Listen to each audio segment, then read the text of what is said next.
La Sociedad Dominica de Medios de Comunicación, Sodomco, presenta A Pensar Más con Rosa María Palacios.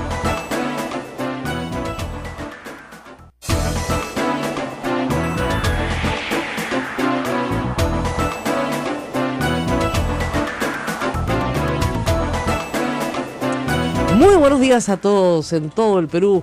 Gracias a la red Sodomco nos escuchan en todas partes. Usted en AM y a través de la red Sodomco en FM en todas las provincias y ciudades del Perú donde nos están escuchando. Aquí muy contentos esta mañana de martes. Bueno, todo iba bien con la reunión de APEC.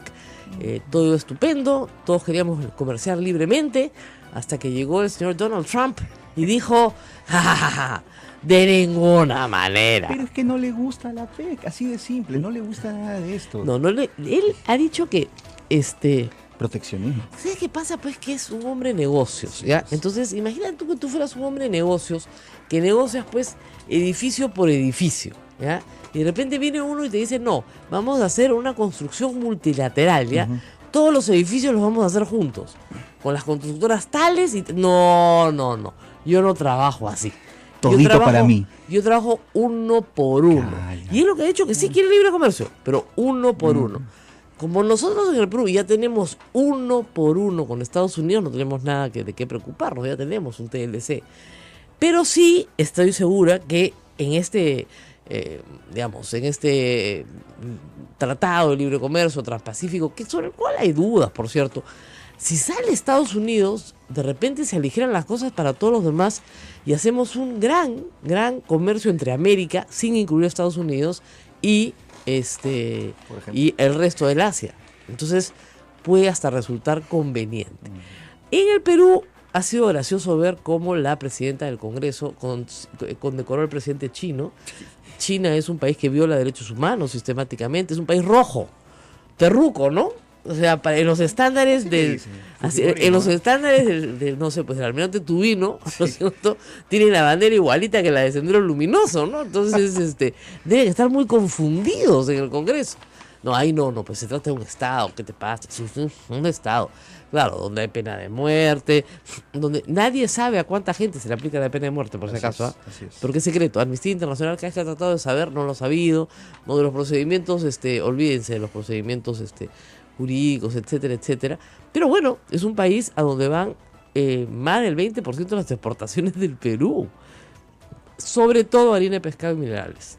Por eso es que es un país tan importante para el Perú. Y por eso es que el Perú le interesa mantener una relación tan sostenida con China. Y al presidente chino, además, le gusta el camote. ¿Has visto? Bastante. Ha dicho que le gusta el camote porque tiene raíces profundas. Eso en el campo del mundo internacional. En el campo local hay que hablar de una cosa que se está convirtiendo en, una coartada sistemática. Ayer hablamos un poco de eso, hoy día volveremos a hablar de eso. Es el tema de estas pantomimas que se están montando en el Congreso para culpar a alguien de algo, luego investigarlo y después aplicarle algún tipo de sanción que finalmente nunca llega. Y miren, la misma pantomima que hacen con los congresistas en la Comisión de Ética es la misma pantomima que quieren hacer con el ministro de Educación. Se buscan un canal amigo, Panorama, obviamente un programa amigo, no un canal, ¿no? Porque hay que escuchar a Aldo Miyashiro, que es completamente diferente, pero se buscan un programa amigo, la denuncia a las computadoras. Entonces resulta que sí, pues han gastado millones en el gobierno anterior en comprar computadoras, lo cual está muy bien porque las han repartido en todos los colegios. Y resulta que la señora que veía la Oficina General de Administración del Ministerio tiene un entenado que se ha enriquecido o ha sido proveedor pues de la licitación y ha ganado unos millones de soles con eso. Ya, está muy mal, pues, por supuesto. Todos a Contraloría, Procuraduría Anticorrupción, y finalmente se les procesa y se les juzga y se les condena.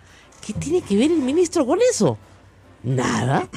Porque en los ministerios se compran miles de millones de cosas, chiquitas, grandes, medianas y de todo tamaño. Entonces, si por cada lápiz, y por cada computadora y por cada papel que se compra en el Ministerio de Educación el ministro va a ser responsable, no tendríamos un ministro de Educación que dure más de 3 días, pues. Pero ¿cuál es el truco? El truco es ver cómo sacamos al ministro de Educación. Primero fueron los panamericanos, no les ligó, ahora es las computadoras.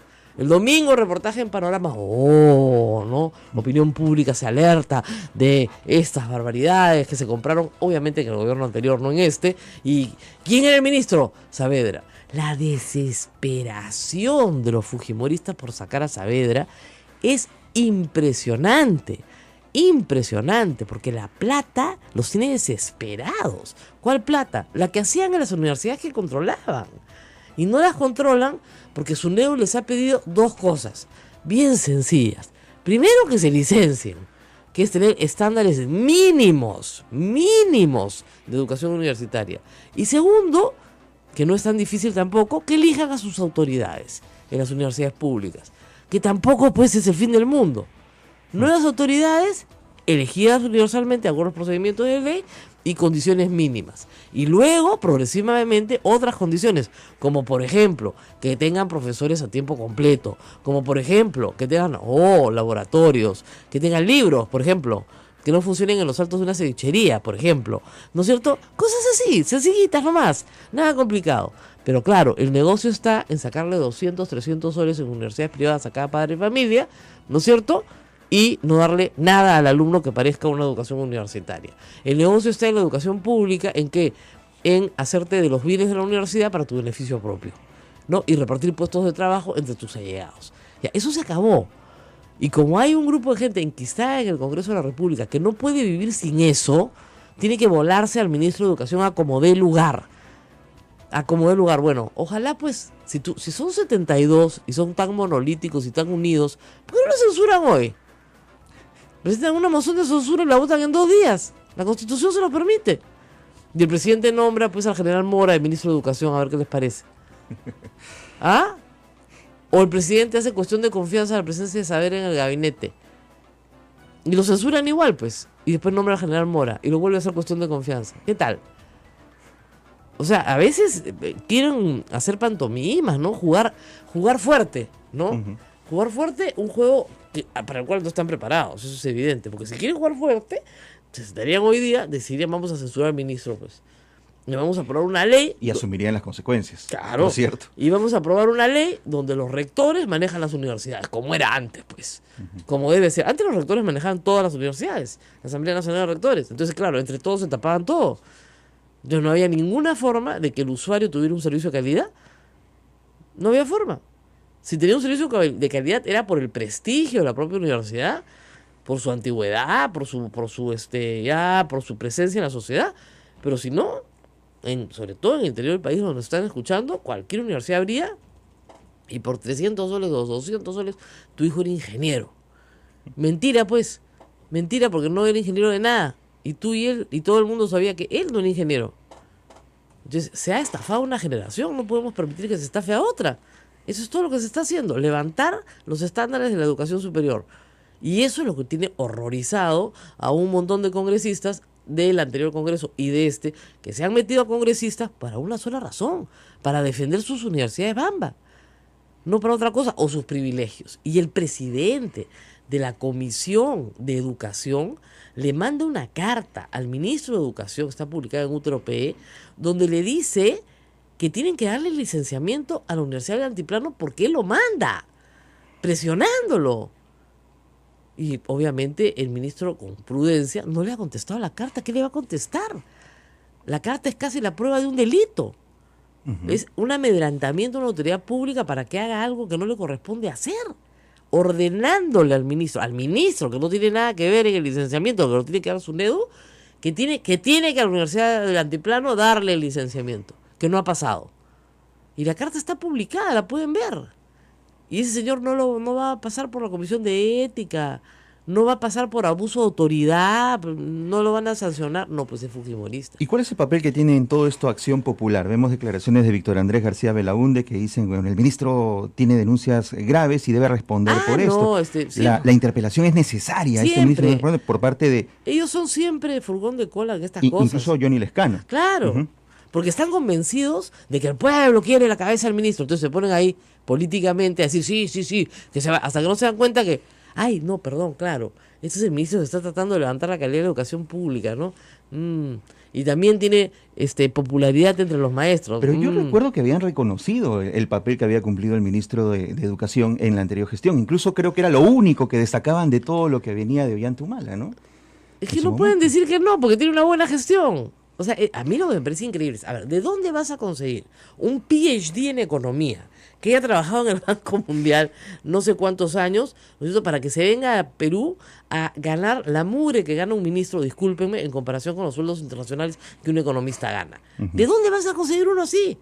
Si ellos tienen uno mejor, que lo propongan. A ver, digan quién. Digan quién. O sea, de verdad, deben tener uno estupendo. Los fujimoristas. A ver, ¿a quién hubiera puesto Keiko Fujimori de ministro de Educación? ¿A quién? No te rías, ¿eh? Ya. ¿No? ¿A quién? Sí, claro, tal vez le hubiera pedido a Acuña ser ministro de Educación, probablemente, ¿no? Para que se diera una alianza con él. No, pues, con seriedad. Están tratando. Miren, las carencias en educación son infinitas. Todos sabemos que la educación peruana tiene carencias serísimas y todos sabemos que si no es con educación, ¿no es cierto?, el Perú no sale adelante. O sea, las dos verdades son ciertas. Sin una mejor educación para los niños peruanos y sin una mejor educación para los que mañana serán adultos, no hay forma de cambiar este país, y este país tiene que cambiar. Es en la escuela donde aprendas la tolerancia, es en la escuela donde aprendes el respeto a mutuo, el respeto al prójimo, las reglas, ¿no es cierto?, el orden, el respeto a la autoridad. Todo eso se aprende en la escuela. Si nos metemos en la forma de pensar del fujimorismo y de quienes están a favor de esta denuncia, ¿en qué falla el ministro Jaime Saavedra? ¿Cuál es el pecado que tiene Jaime Saavedra? Él nada. Una funcionaria de un nivel muchísimo más bajo que el del ministro hace una compra. En esa compra se detecta que la funcionaria ha beneficiado a terceros allegados a ella. ¿Qué culpa tiene el ministro?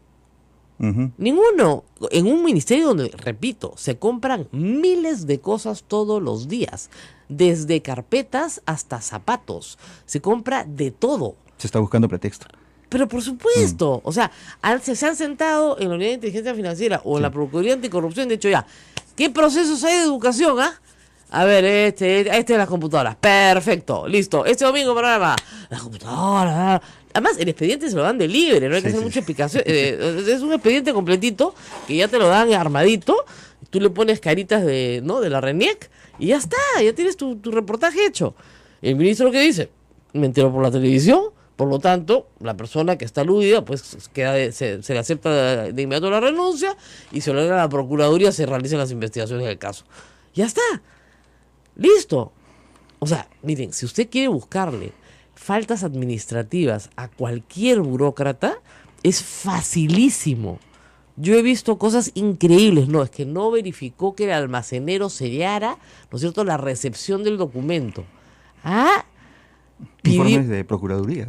No, de Contraloría. De Contraloría. Por ejemplo, cuando pidió licencia, no delegó la firma al funcionario jerárquicamente superior en la resolución de licencia. Sanción. Ya, pues esas son, discúlpeme, payasadas. ¿Ya? Payasadas. Acá lo que quieren es tumbarse al ministro. Punto. Aprendan de Trump. Trump dice, no me gusta el TTP. Y lo primero que voy a hacer el primer día que llegue a la Casa Blanca es mandar una notificación para salirnos de él. Ya, eso es sinceridad, por lo menos, ¿no? Acá se quieren volar al ministro desde el primer día. Empezaron con la tontería de los panamericanos, rápidamente fueron desarmados, y ahora quieren volarse al ministro, obviamente porque va contra los intereses de mucha gente. Pero claro que va contra los intereses de mucha gente. O sea, y no solamente en la educación pública, sino también en la privada. Y podría contarles yo, N casos, ¿no es cierto?, de que el Ministerio de Educación no quiere subsidiar o no quiere financiar determinados intereses que están en juego también en la educación privada. Y ahí están toditos tratando de medrar lo que puedan, de una educación de pésima calidad además. ¿Qué cosa les puedo contar? Harto, vamos a traer al ministro para que nos cuente harto. Pero de verdad, pues, si Keiko Fujimori tiene uno mejor, a ver qué proponga, pues. ¿Quién sería el ministro de Educación de Keiko Fujimori? Hagamos un concurso contra nuestros oyentes en Twitter, al que me digan, ¿a quién pondría Keiko Fujimori el ministro de Educación? Vámonos a la pausa y regresamos. Esto es A Pensar Más con Rosa María Palacios en las emisoras de la Sociedad Dominica de Medios de Comunicación. Radio Santa Rosa en Lima, Radio Santo Domingo en Chimbote, Radio San Martín Arequipa, Radio Veritas RTV Cusco, Radio Cepagua Ucayali, Radio Quillabamba La Convención y Radio Madre de Dios en Puerto Maldonado. Todos unidos en cadena, en vivo, a esta hora, en A Pensar Más.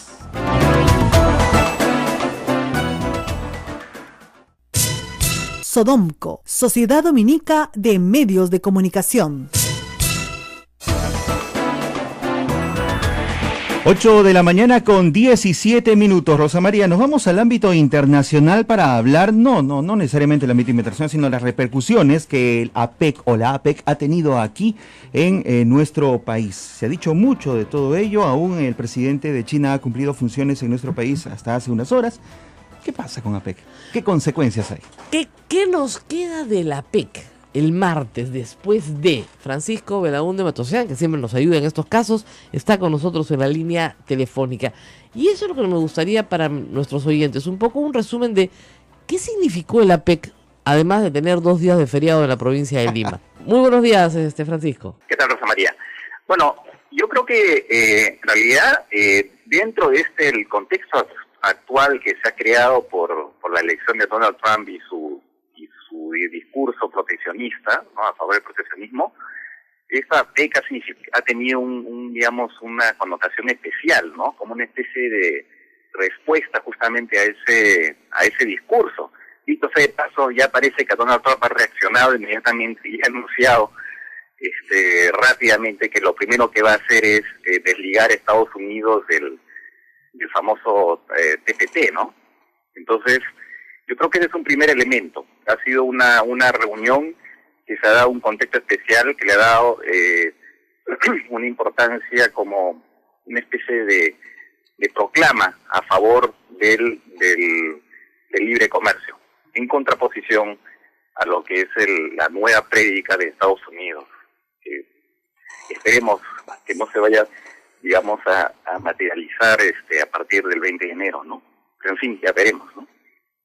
Ya veremos. O sea, lo que nos está diciendo Trump es que no está en contra del libre comercio, sino que quiere una negociación 1 a 1. Porque las negociaciones multilaterales no lo convencen, no son beneficiosas para los Estados Unidos. Claro, pero lo que pasa es que en general la tonalidad, es verdad, bueno, lo que pasa es que él, digamos, como siempre, durante la campaña se muestra mucho más radical, se ha mostrado mucho más radical, entre comillas, y una vez que llega, digamos, que es elegido, va adecuando su discurso, ¿no? Pero, digamos, él se está insertando de alguna manera en una tendencia que se está observando también en otros países, en Europa también ese discurso proteccionista en algunas partes también se está promoviendo, ¿no? Entonces, claro, pero una vez que se toman las responsabilidades, evidentemente se tiene que adaptar, porque así nomás uno no se puede, digamos, cambiar las condiciones de juego. Él sabe, esa intención, por ejemplo, de Donald Trump de poner, por ejemplo, un arancel de 40 y pico % a determinadas importaciones chinas, implicaría que habría medidas de retorsión por el otro lado, y por lo tanto las exportaciones norteamericanas también se verían afectadas, ¿no? Así es. Entonces, ahora, todo es un tema finalmente de adaptar el discurso, bueno, es lo de siempre, ¿no? Es adaptar el discurso de campaña a la realidad una vez que se asumen las funciones. Ahora, ¿qué pasaría si, digamos, Estados Unidos se repliega y deja de ser un jugador en el libre comercio mundial? Lo cual es difícil, ¿verdad? Pero, digamos, hace Trump de la política aislacionista su bandera, ¿no es cierto? Y le pone aranceles altísimos a los automóviles en China, no sé, pues reforma Detroit para que vuelva a ser la capital de los automóviles, y comienza a poner barreras arancelarias y prearancelarias al comercio. A nosotros desde el Perú nos conviene crear un espacio con Asia, un espacio fuerte donde América, sin Estados Unidos, podría jugar perfectamente otro rol. Y China tomaría el lugar de los Estados Unidos en la hegemonía mundial. Claro, eso es lo que pasa, ¿no? Digamos, de alguna forma, Estados Unidos dejaría de ser un país líder, ¿no? Para digamos, dejar ese lugar a un país que está muy ambicioso como es China y que está aprovechando cualquier ocasión para, digamos, mover sus fichas, como que lo está haciendo, ¿no? Entonces, ahora, según los economistas, no soy especialista, pero dicen que digamos, si es que se concretara esa voluntad, hemos llevado al extremo proteccionista expresada por Donald Trump, eso podría tener efectos recesivos en la economía mundial. No sé hasta qué punto, digamos, el hecho que China tome el lugar de Estados Unidos podría compensar una retirada de Estados Unidos, porque el mercado norteamericano es particularmente importante, ¿no?, para la economía mundial. En fin, eso es una discusión de economistas que yo la verdad es que no puedo, en la que no puedo intervenir, porque no tengo los conocimientos suficientes, ¿no? Ahora, pero aparentemente sí habría un efecto importante para la economía mundial, ¿no? Así es. Ahora, la primera visita oficial de Estado del presidente Kuczynski fue a China. Y el presidente chino ha aprovechado la PEC para devolver la visita oficial. Se ha quedado un día más, que ha sido condecorado en el Congreso, en fin. Esto significa un acercamiento mayor del Perú con China, dado que más del 20% de las exportaciones peruanas van a China. Sin embargo, China tiene una política interna que es contradictoria, ¿no es cierto?, con los valores que sostienen a la República del Perú. O sea, es un país que no permite la libertad de expresión, la libertad de asociación está seriamente restringida, no hay partidos políticos, en fin. ¿Cómo se concilia en política internacional estas dos realidades? La realidad de la libertad de comercio versus la realidad de la política interna. Mira, yo creo que de todas maneras en política la hipocresía es la regla, ¿no?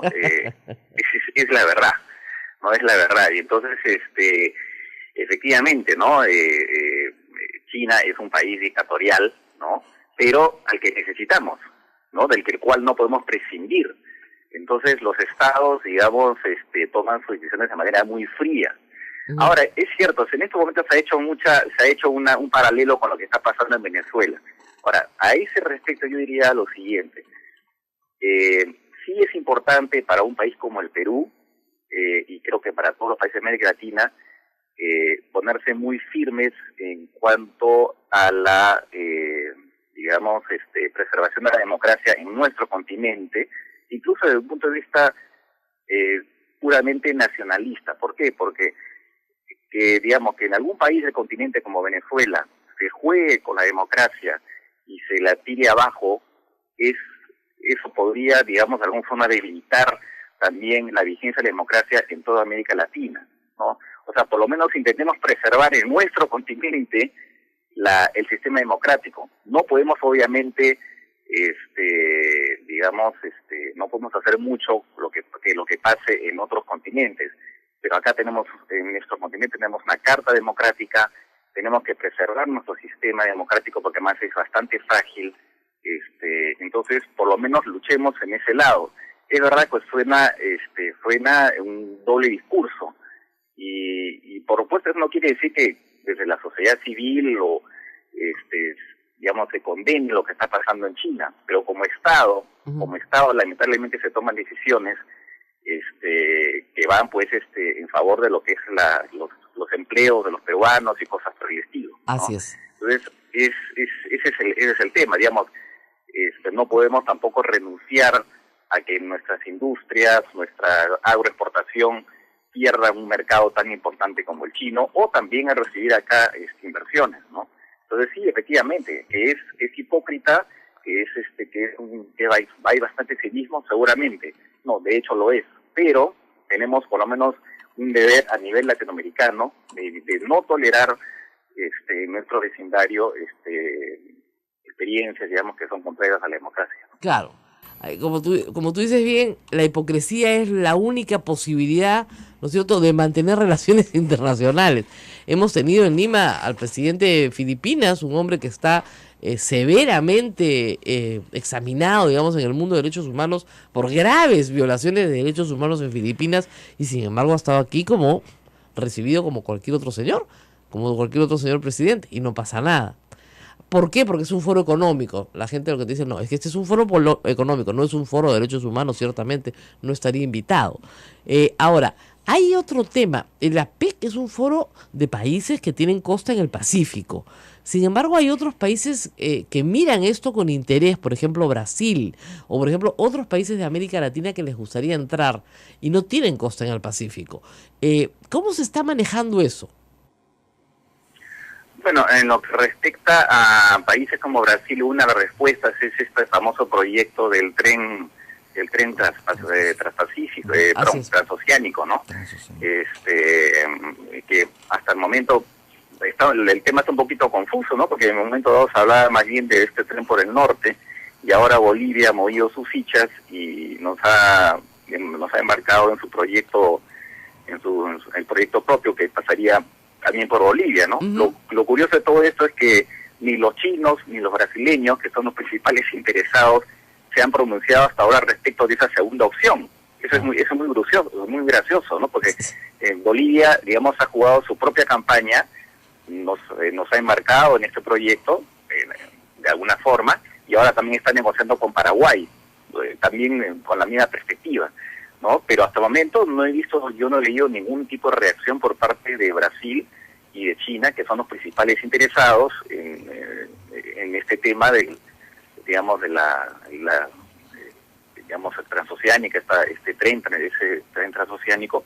Hasta el momento no se han pronunciado. Pero en todo caso, por ahí va la respuesta. Evidentemente, si Brasil y China, sobre todo, quieren recibir productos de Brasil a menor costo, aparentemente esa vía sería justamente la del tren transoceánico, claro, ¿no? Necesitarían necesariamente pasar por Perú. Pues sí, nosotros estamos en una situación geográfica que nos favorece, ¿no? Ahora, lo que no sabemos exactamente hasta qué punto vamos a ganar realmente con este tren, ¿no? Si solo somos una servidumbre de paso, o somos actores en este negocio. Esa es la discusión. Sí, así estamos una especie en medio del sándwich. Así es. Bueno, muchísimas gracias a Francisco Belaunde por su participación esta mañana, como siempre, aclarando algunos de los temas. Me quedo con la frase de: en relaciones internacionales no cabe otra que la hipocresía. No cabe otra. Vamos a ir a una pausa y regresamos con el resultado de nuestro concurso tuitero. Buenas respuestas, ¿eh? Muy buena respuesta. Sí. ¿Quién debe ser ministro? Si es que censuran pues a Saavedra, porque es malo. El fujimorismo debe proponer pues a uno mejor, ¿no? Ya tenemos un ranking de respuestas, ¿ah? Increíble. Vamos a la pausa y regresamos con eso. Volvemos. Esto es A Pensar Más con Rosa María Palacios.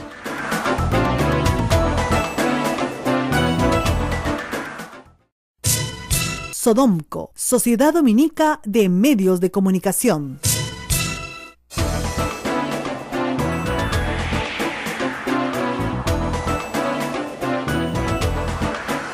Y en Twitter se ha desatado ya, la euforia por encontrar un ministro de Educación que le guste a Keiko Fujimori, porque el que tenemos evidentemente no le gusta.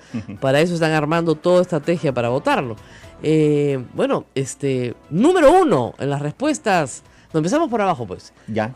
Número 3 en las respuestas más mencionadas por los tuiteros en los últimos 10 minutos.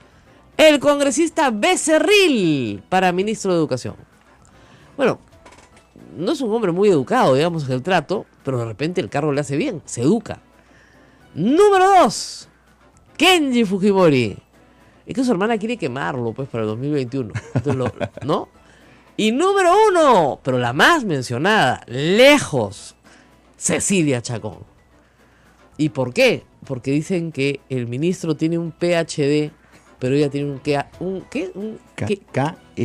Un Kentucky Fried Chicken. Él tiene un PhD, pero ella tiene un Kentucky Fried Chicken. No, esto es insólito. En realidad, la presidenta de la Comisión de Presupuesto del Congreso es una señora que solo tiene quinto y media. O sea, no ha estudiado absolutamente nada. Nada. Y con todo respeto por la gente que tiene quinto y media, pues si vas a estar en una posición manejando todo el presupuesto público del Perú, yo me imaginaba que, pondrían a alguien dentro de la bancada que tuviera un poquito más, ¿no?, de noción del tema. Y menos, la falta de humildad, porque tú no puedes entrar al ministro de Educación y gritarle: ¡ah, bien tu cálculo, pues! El ministro de Educación, en absoluto silencio, no contestó, Pero el ministro de Educación tiene un PhD en economía. Y la señora tiene quinto y media. ¿Quién creen que ha hecho bien el cálculo? Digo yo. Entonces, no pues. Pero bueno, si ella cree que lo puede reemplazar, de repente ella es la candidata. Y está ganando en Twitter lejos. Ahora, también hay gente que se está quejando, ¿no? Qué asco, qué patética lista, no puede ser. Pero yo estoy poniendo las respuestas de ustedes. En realidad, eso es lo que ustedes están diciendo. Cecilia Briggs Chacón. Obviamente me ponen acá. Qué barbaridad. Hay unos que dicen, me pongo yo de ministro, otros que dicen, qué miedo. Bueno, cuando tienes 72 congresistas y puedes hacer lo que te da la gana, ¿no? Evidentemente, esto puede pasar. Yo no digo que vaya a pasar, estamos tratando de que no pase, pero es obvio que desde el día domingo, y desde antes, por supuesto, pero en el último ataque, digamos, que empieza el día domingo, quieren involucrar al ministro de Educación en un acto en el cual no tiene absolutamente nada que ver, para llevarlo al Congreso, hacer una interpelación larguísima que dura 2 días, está el que lo censuran y no lo censuran, y si lo censuran y no lo censuran, para al final censurarlo o obligarlo a que renuncie antes de que lo censuren. Hasta donde yo sé, el ministro no va a renunciar, ¿no es cierto? Esa es la consigna, vótenme. No les gusta, vótenme, censúrenme, ¿no? Y pasará a la historia este Congreso como el Congreso que censuró a uno de los mejores ministros de Educación que ha tenido el Perú, ¿no? Ese es el nivel cultural de la bancada fujimorista. Tenemos a Mario Saldaña, también para hablar de la PEC en la línea telefónica. Él ha estado cubriendo estos eventos la semana pasada y le vamos a preguntar lo mismo que le preguntamos a Francisco Belaúnde Matosian. Visto este evento, la mayoría de los peruanos lo hemos visto por la televisión. ¿Qué nos deja? Porque esta reunión pudo haberse realizado en cualquier parte del mundo y para cualquier peruano común y corriente, si no hubiera sido por los feriados, no significaría nada, o significa algo importante. Muy buenos días, Mario. Hola, Rosa María, buenos días, un saludo a ti y a todos tus oyentes, un gusto. Bueno, ¿qué deja el APEC? Una vez que termine esta reunión, ¿qué es lo que le deja al Perú este esfuerzo importante del Estado peruano por recibir a líderes del mundo? Bueno, yo creo que deja muchas cosas importantes. Yo creo que quizás, acaso la más importante es el hecho de que, pues en menos de 8 años en realidad, hayamos sido, sede de este importante evento, en 2 gobiernos, ¿no? O sea, eso de alguna manera es un reconocimiento a las fortalezas de la economía peruana, al que seguimos siendo un foco de atracción de inversiones, a que pues en cierta manera se nos ve como una economía ordenada, con estabilidad en regla de juego, etcétera, etcétera. Es algo que ya conocemos. Lo ideal, yo comentaba ayer también, que este tema de los acuerdos comerciales y los foros internacionales de comercio, en realidad son una suerte de grandes carreteras que se le abren al Perú. En tal medida son una ventana de oportunidad más que un éxito, digamos, asegurado, ¿no? Lo que los acuerdos internacionales y estos foros le permiten al Perú son oportunidades para aprovecharlas. Si no las sabemos aprovechar, pues en realidad es lo mismo que nada. Eso supone que ciertamente el Perú debe esforzarse aún más para permitir que, por ejemplo, pequeños y medianos empresarios se articulen, se asocien para que puedan colocar sus productos en el exterior, eso por el lado interno, y por el lado de la recepción de inversiones, pues para seguir mejorando las condiciones de inversión en el Perú, estabilidad de la regla de juego, un poder judicial cada vez más predecible, menos corrupto, para permitir que las inversiones lleguen al Perú. Entonces, en realidad, para decirlo, el Perú gana en oportunidades, de crecimiento, de inversiones, de posibilidades de exportar, pero el éxito del asunto es saber aprovechar esto al máximo. Si tú me preguntaras si el Perú ha aprovechado estos espacios, yo creo que sí. Por ejemplo, el acuerdo del TLC con los Estados Unidos y con otros países ha permitido que, por ejemplo, las exportaciones de manufacturas en el Perú hayan crecido notablemente en los últimos años, aunque los últimos 3 se han caído producto de la recesión internacional, pero deberíamos aprovecharlos mucho más, ¿no es cierto? O sea, el Perú tiene las condiciones para sacarle mucho más el jugo a este tipo de acuerdos. El reto está, creo yo, en la parte institucional, es decir, como te repito, cómo hacemos para que nuestras instituciones funcionen mejor, den más predictibilidad, haya menos corrupción y pues nos beneficiemos con más empleo, menos pobreza, ¿no? Así es. Bueno, eso es lo que todos decimos, porque sin institucionalidad interna, bien difícil que podamos sacar adelante un mayor número de productos que puedan ser exportables. Nuestra oferta exportadora ha crecido, pero sigue siendo pequeña, y además nuestra oferta exportadora tiene que ser de nicho, porque si no, no vamos a avanzar. ¿En esos temas se ha hablado algo en estos días? Porque, digamos, el Perú es en esta mesa en la que está uno de los países, digamos, chiquitos, ¿no? 0.5% de la exportación mundial es la que tiene el Perú, o sea, nada, ¿no? ¿Qué podemos decir los chicos frente a los grandes? En realidad, digamos, en una economía abierta, digamos, la comparación entre países chicos y grandes, en realidad, cuando las fronteras se abren, el comercio se abre, pues el que gana mucho más es el chico, ¿no es cierto? Porque nuestra potencialidad, mejora. Yo lo que creo es que, Rosa María, digamos, el kit del asunto acá es una palabra clave que muchos economistas utilizan, que a veces nos olvidamos, que es el tema de productividad, ¿no es cierto? Digamos, si uno utiliza economías de escala, si el Perú logra, por ejemplo, mejorar su infraestructura, por decir algo, ¿no es cierto? Si logramos que traer, por ejemplo, madera de Ucayali, de la selva del Perú, hacia Lima para luego ser exportada hacia China, lo que fuera, sea un costo lo suficientemente competitivo, o sea, no tan oneroso como es ahora. O sea, algunos especialistas en esto me dicen que traer un lote de madera de Pucallpa a Lima es a veces más caro que llevarlo hasta China, ¿no es cierto? A ese nivel de ridículo estamos, ¿no es cierto? Pero si logramos reducir esos sobrecostos, tener una infraestructura mucho más competitiva, mejorar nuestros aeropuertos, nuestros puertos, que no solamente dependamos del Callao, ¿no es cierto? Hay muchas alternativas que tenemos en juego para lograr que puertos como Paita, que puertos como Salaberry, como Hilo, Matarani, pues estén en una mejor situación. Si mejoramos esas condiciones de competitividad, un país chico como el Perú, pero por supuesto que puede sacarle mucha ventaja al libre comercio, ¿no? Ahora, para finalizar, un comentario sobre Trump y la noticia ayer de no le interesan los tratados multilaterales, eso está clarísimo, no ve un espacio de comercio multilateral libre para el mundo, solamente quiere acuerdos bilaterales, lo primero que va a hacer es salirse del TPP. ¿Qué piensas de eso en el papel de Estados Unidos en los próximos años? Que es una muy mala noticia, ¿no? O sea, más allá de que el señor Trump logre llevar a cabo esta suerte de amenaza o de oferta de campaña en realidad, es una mala noticia por lo menos como anuncio. Ojalá que no lo logre concretar.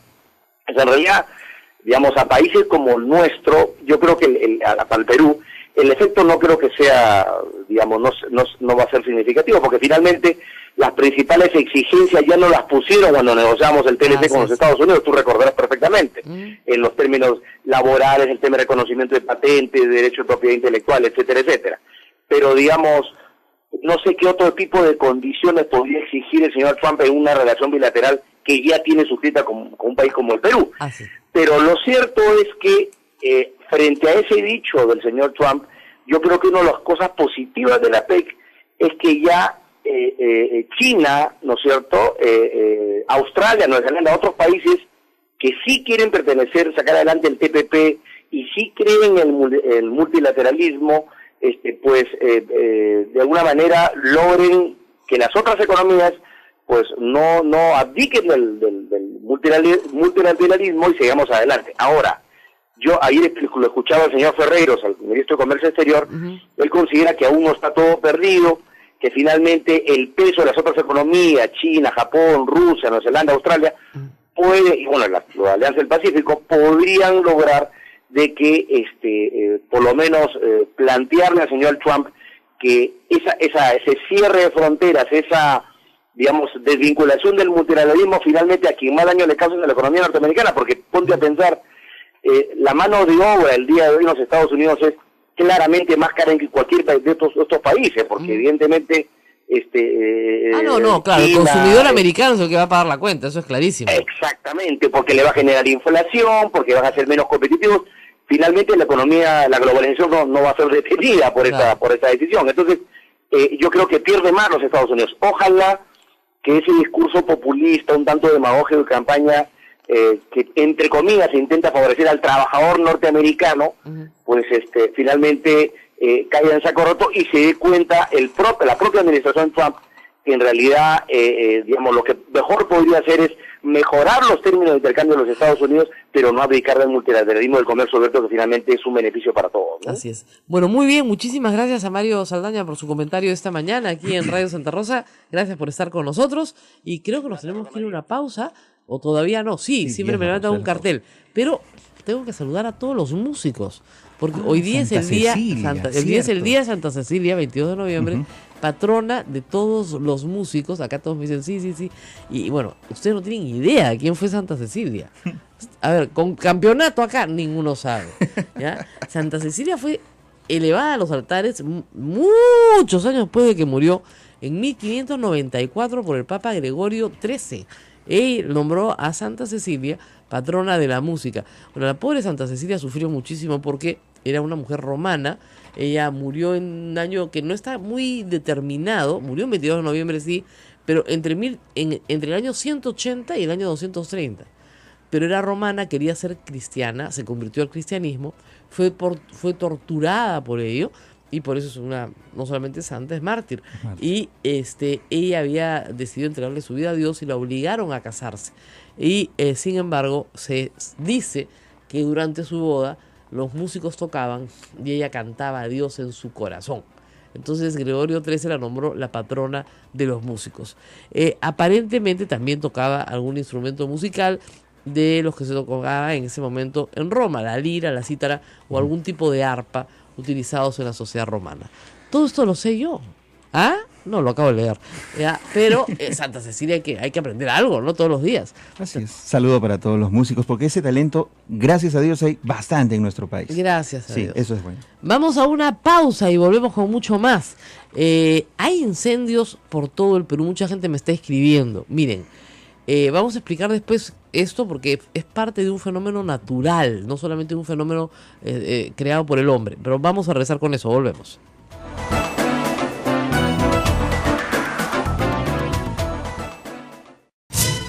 Sodomco, Sociedad Dominica de Medios de Comunicación.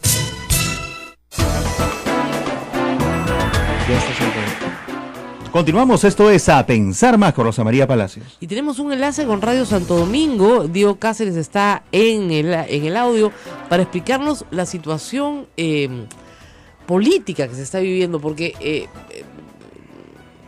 Ismael lo puede explicar mejor. Efectivamente. Se trata del asesinato de un alcalde. Del alcalde de Yaután, precisamente. No es la primera vez que matan a un alcalde en Ancash, y esto hay que saberlo. Queremos saber qué sucedió, qué es lo que está pasando. La viuda de este alcalde ha revelado que hace una semana él había recibido amenazas. ¿Qué nos explica ahora Radio Santo Domingo? Diego Cáceres, cuéntanos. ¿Qué tal? ¿Cómo están, amigos? Buenos días. Información en directo. Enrique Botelli, alcalde encargado de la Municipalidad Distrital de Yaután, fue abatido por delincuentes luego de aparentemente intentar resistirse al robo de bus en que se encontraba viajando con dirección a Lima. Este hecho ha ocurrido el sábado último a las 3 de la madrugada aproximadamente, cerca al kilómetro 201, en el sector conocido como Puente del Molino en Pativilca. Los asaltantes habrían subido al bus de la empresa Cruz del Norte en el terminal de Guarmey.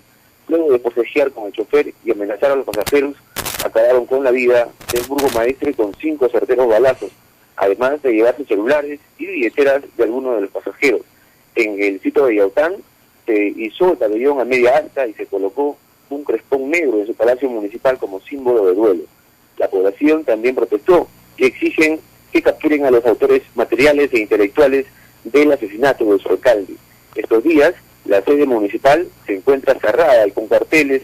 Los manifestantes se apostaron en sus frontis exigiendo justicia.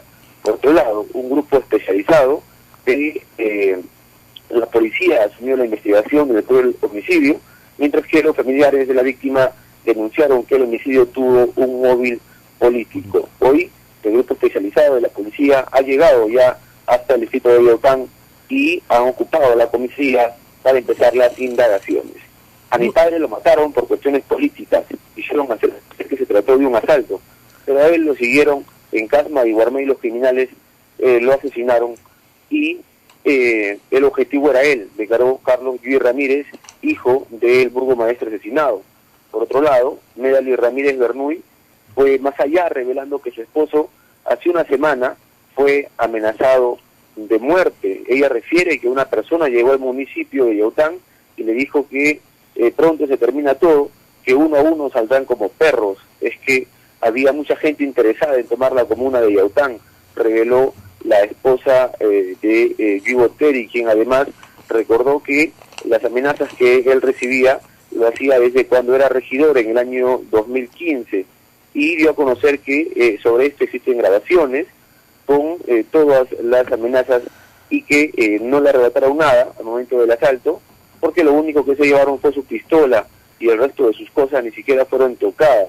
Hay testigos que la muerte de mi esposo fue preparada y que se investiga a los regidores de oposición, expresó Medalí Bernuy, esposa del alcalde asesinado. Diego, el sepelio se llevó a cabo el día de ayer en el cementerio de Casma, en medio de protestas, lágrimas y gritos de justicia, donde también han participado autoridades de Ancash, como los alcaldes de Santa, Neteña, Moro, y la alcaldesa provincial de Santa, Victoria Espinosa, quien planteó una próxima reunión con el ministro del Interior para exigir protección a los gobernantes locales de todo el país. Diego, lo que queremos saber es qué hay detrás de todo esto. Yaután es un distrito rico, recibe mucho canon, hay mucha plata de por medio. ¿Cuál es la ambición detrás de todo esto? ¿Quiénes son los que están detrás de que los alcaldes se sientan profundamente amenazados? No es el primer caso, claro. No es el primer caso, nos hace recordar las épocas del terrorismo sin terrorismo. O sea, ¿qué es lo que está detrás de esto? ¿Enemigos políticos o una codicia por algunos excedentes del canon o algo por el estilo? Sucede que en la municipalidad de Yaután existen los problemas desde hace mucho. Guy Botteri fue teniente alcalde de la ahora prófugo, quien inició gestiones, José del Carpio Melgarejo, quien fue sentenciado a 6 años de prisión efectiva por delito de colusión desleal en agravio del Estado. Luego de esta sentencia, este alcalde pasa a la clandestinidad. Ahí asume Guy Botteri hace 6 meses la alcaldía de este distrito. Sobre el tema se tejen muchas versiones. Una de ellas sería que al momento de su ingreso, la autoridad asesinada habría dejado de lado a muchos empresarios y a muchas personas que estaban ya en tratos con el alcalde que pasó a la clandestinidad, el prófugo, y se habla de ciertos intereses en materia económica, las cuales no habrían gustado a ciertos empresarios, a funcionarios que fueron despedidos, y es por eso que se genera un síntoma de rivalidad dentro de la municipalidad. Los regidores oficialistas de José del Carpio, alcalde prófugo, pasaron a ser opositores y lo han denunciado en varias ocasiones. Se ha referido a la familia que hasta en 5 ocasiones han pedido su vacancia. Sin embargo, los regidores, quienes votaron a favor de esta vacancia, han negado todo tipo de vínculo con delincuentes para pagar la vida de esta autoridad. Se tejen muchas versiones. Lo cierto es que la policía también investiga de que esto no ha sido un simple asalto, como se ha venido informando en las últimas horas, sino esto ha estado ya premeditado, planificado para acabar con la vida del alcalde. Hay muchos intereses creados en materia económica, reitero, dentro de la municipalidad de Yaután. La municipalidad de Yaután no maneja mucho canon. Lo máximo de canon que ha recibido el año 2015 ha sido 1 millón de soles, y la mayoría de obras que se ejecutan en este distrito es por gestión, por convenios o por donaciones que justamente se han podido realizar. No hay mucho dinero dentro de Yaután, lo que sí hay es mucha rivalidad y muchos problemas políticos con su autoridad pasada, que fue sentenciado y pasó a la clandestinidad, y ahora con este alcalde que ha sido asesinado. Muy bien, Diego. El problema que tenía con la región. Nos queda perfectamente claro una situación tensa, entonces, política y económica. Los elementos se mezclan, además de un alcalde prófugo de la justicia, que claro, como da para muchas versiones. Esperemos que la policía esclarezca el asunto con una inteligente investigación criminal. Gracias a Diego Cáceres desde Radio Santo Domingo en Chimbote. Y yo quería decir algunas palabras. Hay varios incendios forestales activos en este momento en el Perú y mucha gente preocupada me ha escrito por Twitter. Hay que decir 2 cosas. Hay, digamos, 2 clases de incendios: los provocados por el hombre, por prácticas que no son las correctas, como por ejemplo quemar el campo antes de volver a sembrar, cosa que se está haciendo en esta época del año. En esta época del año se está preparando el campo. Entonces, cuando se prepara el campo, muchos queman, ¿no es cierto?, para poder quitar todo lo malo que hay en el campo. Otros más bien riegan fuerte, haces un riego bien, bien fuerte, entonces brota toda la hierba mala, cortas y ya te queda el campo listo, ¿no es cierto? Pero estas prácticas a veces, conducen a incendios no deseados, y eso es lo que está pasando en algunas zonas del país. Ahora, hay un segundo tipo de incendio que es el incendio natural. En zonas naturales preservadas en nuestro país, el bosque naturalmente se quema un poco. En zonas realmente inaccesibles. ¿Por qué? Porque el bosque se regenera a sí mismo, ¿no? Al quemarse, vuelve a nacer de las cenizas. Y ese es un fenómeno natural. Entonces tenemos de estos incendios forestales de dos clases. La gente no puede esperar que se apaguen por acción humana. Nosotros no tenemos helicópteros que vuelen encima de los 3.500 metros de altura o rociando agua, ¿no es cierto?, como ven ustedes en las películas americanas. Pero sí ha habido un trabajo enorme de los guardaparques y de los bomberos forestales por tratar de frenar el incendio para que no avance, ¿no es cierto?, a través de cavar zanjas, etcétera. Han trabajado durísimo. Incendios activos hoy tenemos en Cajamarca y en Lambayeque, pero han habido varios incendios en Pasco, en Huancavelica, en Ayacucho y también en Lima y en Ancash. Así que esa es la situación. Esta época del año es una época complicada, ¿no es cierto?, para el clima y para la preparación de las tierras para sembrar. Y esto se mezcla con fuertes vientos que además mueven rápidamente, ¿no es cierto?, el fuego. Ese es el problema. Así es. Está generando noticia también una disposición dada por el Papa Francisco Eso, en el documento hablar. Misericordia et Misera, en el que ha dicho que todos los sacerdotes podrán absolver el pecado de aborto, algo que ya se estaba dando durante el año de la misericordia, Claro, ahora, pero que se ha perennizado. Hay que explicar. Miren, para la Iglesia Católica, esto es para los católicos, ¿ah? Para los que no son católicos, escúchenlo más y aprendan. Ya, para la Iglesia Católica, el aborto es un pecado muy grave, es equivalente al asesinato, al homicidio. Y no lo podía perdonar cualquier sacerdote, lo tenía que perdonar el obispo o quien éste indicara en cada diócesis. Entonces, una mujer que estaba arrepentida y quería confesarse, no tenía la facilidad de ir al confesionario de cualquier iglesia o hablar con cualquier sacerdote, porque probablemente ese sacerdote no podía absolverle ese pecado. Y tenía que ser derivada al obispo o a otro sacerdote. ¿Por qué? Porque lo que quería la iglesia en ese momento es que esa mujer recibiera algún tipo de atención adicional, ¿no es cierto? Pero dada la demanda, ¿no es cierto?, durante el año de la misericordia el Papa dijo, no, este es un pecado que absuelven todos los sacerdotes. No tenía lógica que terminado el año de la misericordia, ¿no es cierto?, terminara la disposición. Entonces el Papa la ha ampliado de forma indeterminada. Es decir, a partir de ahora, cualquier sacerdote puede, ¿no es cierto?, perdonar, absolver el pecado del aborto. Cualquiera, ¿no?, en cualquier parroquia, etcétera. Ahora, cada diócesis, por supuesto, es autónoma. La iglesia es una entidad sumamente descentralizada. Cada obispo tiene plena libertad para tomar las disposiciones que quiera, ¿no es cierto?, y establecer algunas para el clero y algunas condicionantes, en fin, para absolver el pecado del aborto. Un tema delicado, y por cierto hay que tener mucho cuidado con la interpretación también que se le puede dar a esto, porque esto no significa que la Iglesia haya flexibilizado su opinión en referencia al aborto. No, la opinión de la Iglesia sobre el aborto es la misma, claro, es la condena. No, para la Iglesia el aborto es un pecado grave porque se mata a un ser inocente. No, la Iglesia considera que una persona es persona desde el momento de la concepción. Entonces, si es persona desde el momento de la concepción y su madre se realiza un aborto, pues ella es la culpable de la muerte de ese ser que es persona para la Iglesia. Y por si acaso para la Constitución del Perú también, aunque no le gusta a algunos.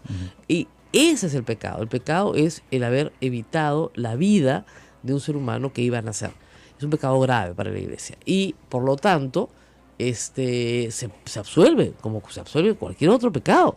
O sea, la misericordia de Dios es infinita, y lo que ustedes hagan que esté mal y que se arrepientan de haberlo hecho, pues es perdonado. Ahora, como ustedes saben, para confesarse pues hay condiciones, ¿no? A ver, ¿cuáles son los 5 pasos para la confesión? Examen de conciencia. Okay, primero tienes que pensar que he hecho mal. Dolor de corazón, ¿no es cierto? Decir propósito de enmienda. Porque ya no vas a volver a abortar, pues, ¿no? Así es. ¿Ok? Esa es la idea. Ese es el punto. Ese es el punto. No, padre, mire, yo pego, pero vos estoy pecando, por si acaso. Perdóneme lo pasado, para que prescriba, ¿no? Y de ahí hay para que adelante. recordar que No. la iglesia condenaba esto con excomunión, Sí. con la separación Sí, de, ya de no. la iglesia, ¿no? Ya. Entonces, seguimos. Decirle todos los pecados al confesor Ujú. y cumplir la penitencia que te fuera impuesta. Así es. Son 5. Ahora, esa sí me la sé de memoria, porque no sé, a mí me educaron muy bien de chiquita, pero esas cosas me las sé. ¿Ves? De nuevo, examen de conciencia, dolor de corazón, propósito de enmienda, decirle todos los pecados al confesor y cumplir la penitencia que te fuera impuesta. Esas son las 5, los 5 pasos para hacer una buena confesión. Que todos debieron haber hecho para ganar el jubileo del año de la misericordia, por si acaso. Ujú. ¿Ah? Acá las tengo acá con la boca abierta, los 3 de acá, hasta los 3 equipos con la boca abierta. Más o menos. Es que ustedes no les hicieron catequesis de chiquitos. No. Bien mal la catequesis. No. Pero si ese es el ABC. Y Diana no, mira. Mira, Diana nada. No te hicieron catequesis de chiquita. Bueno, a mí sí. Y no sé, en esa época la hacían bien, ¿ah? Porque, a ver, acá les hago concurso de sacramentos, no saben. Sacramentos. A ver, los 10 mandamientos en orden, por favor. Se ríen. Se ríe, estamos fregados. Padre, tenemos que hacer algo. ¿Desde cuándo no van a misa? Uy. Ya ni le No. pregunto. A ver, viene el Adviento. ¿Qué es el Adviento? No tienen idea. ¿Qué es la Cuaresma? No tienen idea. Dios santo. ¿Cuándo comienza un nuevo ciclo en la iglesia? A ver, ¿cuándo comienza y cuándo termina? Jalabazos. Esta es una radio católica, muchachos. Tienen que dar ejemplo. A partir de mañana, padre Javier, catequesis, por favor. Estos parecen catecúmenos, hay que volverlos a bautizar. No se preocupen, ya están bautizados, creo, ¿no? Sí, ya. Primera comunión han hecho, ya. Confirmación. Ah. Uy, tenemos una para confirmar, ya. No hay problema, acá ofrecemos toda clase de servicios. Bueno, muy bien, 9:03 de la mañana, nos tenemos que Nos vamos, despedir. María. Feliz día a los músicos. Y, también, recordar, hoy día es un aniversario de la recuperación de la democracia en el Perú. Hace 16 años Valentín Paniagua juramentó como presidente del Perú. Han pasado 16 años desde que, ¿no es cierto?, el Perú pudo salir de una situación dificilísima. Alberto Fujimori fugó, justamente utilizó una cumbre de la PEC, una de las primeras a las que asistía el Estado peruano, para fugar del Perú e inmediatamente renunciaron los vicepresidentes que él tenía para que el presidente del Congreso, que fue ungido, Valentín Paniagua, asumiera la presidencia de la República y convocara elecciones. Eso pasó hace 16 años, yo estuve ahí, yo estuve en el Congreso, yo lo cubrí, fue muy emocionante, la verdad.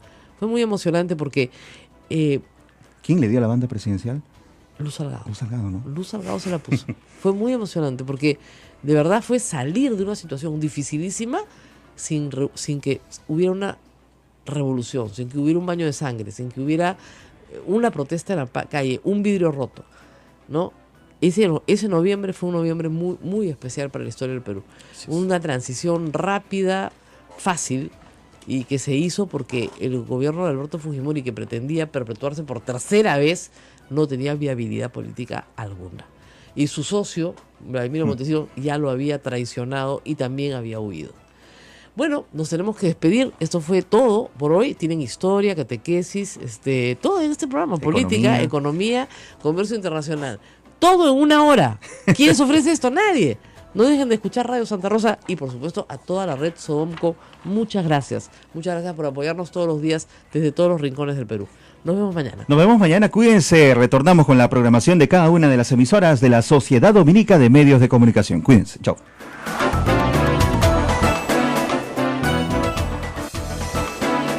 Hasta aquí, A Pensar Más con Rosa María Palacios. Este programa fue producido por la Sociedad Dominica de Medios de Comunicación, Sodomco. No había ninguna forma de que el usuario tuviera un servicio de calidad. No había forma. Si tenía un servicio de calidad era por el prestigio de la propia universidad, por su antigüedad, por su presencia en la sociedad. Pero si no, sobre todo en el interior del país donde nos están escuchando, cualquier universidad habría, y por 300 soles o 200 soles, tu hijo era ingeniero. Mentira, pues. Mentira, porque no era ingeniero de nada. Y tú y él, y todo el mundo sabía que él no era ingeniero.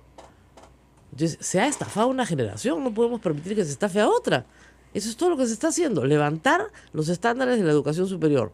Y eso es lo que tiene horrorizado a un montón de congresistas del anterior Congreso y de este, que se han metido a congresistas para una sola razón, para defender sus universidades bamba, no para otra cosa, o sus privilegios. Y el presidente de la Comisión de Educación le manda una carta al ministro de Educación, está publicada en Útero PE, donde le dice que tienen que darle el licenciamiento a la Universidad del Altiplano porque él lo manda, presionándolo. Y obviamente el ministro, con prudencia, no le ha contestado la carta. ¿Qué le va a contestar? La carta es casi la prueba de un delito. Es un amedrentamiento de una autoridad pública para que haga algo que no le corresponde hacer, ordenándole al ministro que no tiene nada que ver en el licenciamiento, que lo tiene que dar SUNEDU, que tiene que a la Universidad del Altiplano darle el licenciamiento, que no ha pasado. Y la carta está publicada, la pueden ver. Y ese señor no va a pasar por la Comisión de Ética, no va a pasar por abuso de autoridad, no lo van a sancionar. No, pues es fujimorista. ¿Y cuál es el papel que tiene en todo esto Acción Popular? Vemos declaraciones de Víctor Andrés García Belaúnde que dicen, bueno, el ministro tiene denuncias graves y debe responder por esto. Sí. La interpelación es necesaria, Siempre. este ministro debe responder por parte de... Ellos son siempre furgón de cola en estas cosas. Incluso Johnny Lescano. Claro, porque están convencidos de que el pueblo quiere la cabeza del ministro. Entonces se ponen ahí políticamente a decir sí, que se va, hasta que no se dan cuenta que, ay, no, perdón, claro, este es el ministro que está tratando de levantar la calidad de la educación pública, ¿no? Y también tiene popularidad entre los maestros. Pero yo recuerdo que habían reconocido el papel que había cumplido el ministro de Educación en la anterior gestión. Incluso creo que era lo único que destacaban de todo lo que venía de Ollantumala, ¿no?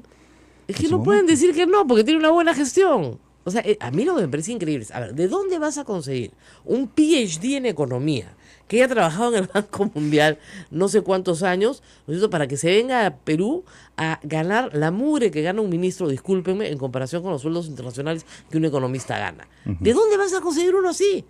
Si ellos tienen uno mejor, que lo propongan. A ver, digan quién. Digan quién. O sea, de verdad, deben tener uno estupendo. Los fujimoristas. A ver, ¿a quién hubiera puesto Keiko Fujimori de ministro de Educación? ¿A quién? No te rías, ¿ah? Ya. ¿No? ¿A quién? Sí, claro, tal vez le hubiera pedido a Acuña ser ministro de Educación, probablemente, ¿no? Para sellar una alianza con él. No, pues, con seriedad. Están tratando. Miren, las carencias en educación son infinitas. Todos sabemos que la educación peruana tiene carencias serísimas y todos sabemos que si no es con educación, ¿no es cierto?, el Perú no sale adelante. O sea, las dos verdades son ciertas. Sin una mejor educación para los niños peruanos y sin una mejor educación para los que mañana serán adultos, no hay forma de cambiar este país, y este país tiene que cambiar.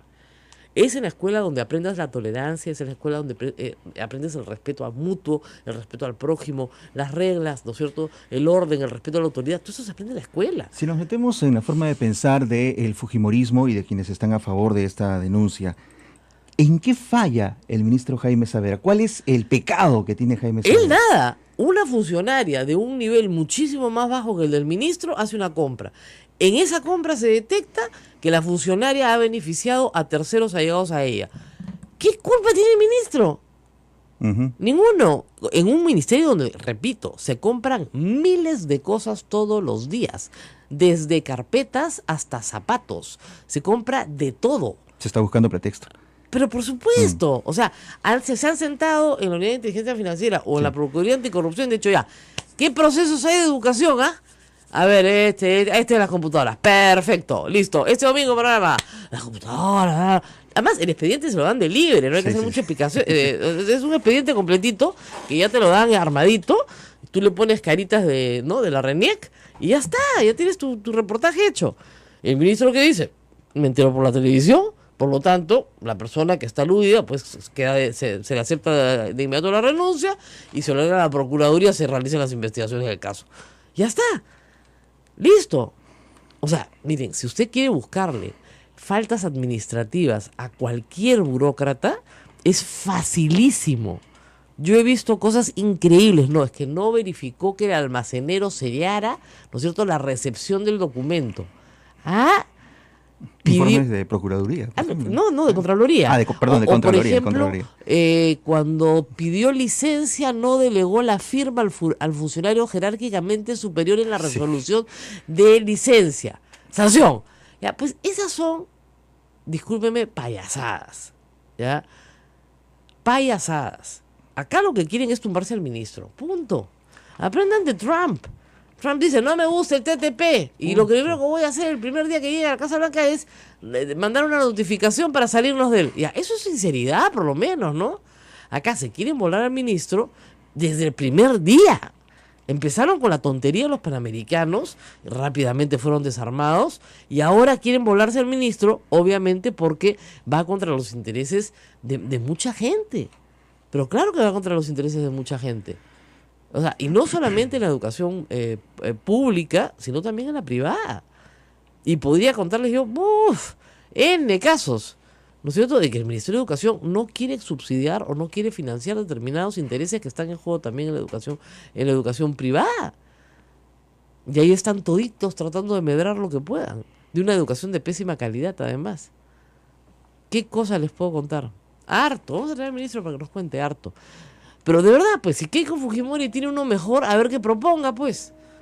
¿Quién sería el ministro de Educación de Keiko Fujimori? Hagamos un concurso con nuestros oyentes en Twitter, al que me digan a quién pondría Keiko Fujimori el ministro de Educación. Vámonos a la pausa y regresamos. Esto es A Pensar Más con Rosa María Palacios en las emisoras de la Sociedad Dominica de Medios de Comunicación. Radio Santa Rosa en Lima, Radio Santo Domingo en Chimbote, Radio San Martín Arequipa, Radio Veritas RTV Cusco, Radio Cepagua Ucayali, Radio Quillabamba La Convención y Radio Madre de Dios en Puerto Maldonado. Todos unidos en cadena, en vivo, a esta hora, en A Pensar Más.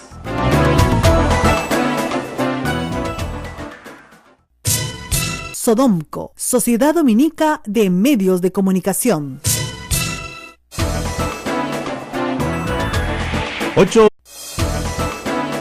La Sociedad Dominica de Medios de Comunicación, Sodomco, presenta A Pensar Más con Rosa María Palacios.